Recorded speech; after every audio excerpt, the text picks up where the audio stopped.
ମୁଁ ହସ୍ପିଟାଲ ହେଇକି ଯିବି। ତୁମେ ବାଇକ୍ରେ ଆସିଛ ନା ସେ ଆସିଛ? ମୋର ଏପଟେ କାମ ସାରିକି ଯିବି ନା।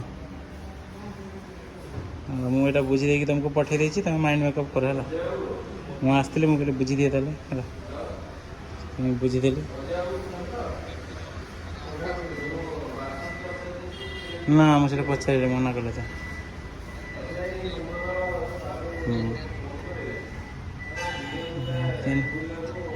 କିସ ଇଣ୍ଟରେଷ୍ଟ କି ଜାଣି ରଡ଼ି କେତେ, ଯେତିକି ତୁମେ ଅଧିକା ଦେବ ସେତିକି ଇଣ୍ଟରେଷ୍ଟ। ସିଧା କଥା କେତେ ପରସେଣ୍ଟ ନେଇକି ଆମର କାମ, ଆମେ କେତେ ଲାଭ କରିପାରିବା ସେଇଟା ଦେଖିବ ସବୁବେଳେ ହେଲା।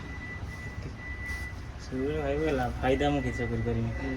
ମୁଁ ବା ଗାଡ଼ି ଆଣିକି ଏଇଟାର ଲସ୍ ହେଉନି, ବର୍ତ୍ତମାନ ଚାଲୁଛି। କେତେ ଦିନ କିସ କରିବି ବା କେତେ ଦିନ ଲୋକ ଡିମାଣ୍ଡ କରିବେ ଜାଣିନି ହେଲା। ଏଇ ହେଲା ବର୍ତ୍ତମାନ କଥା।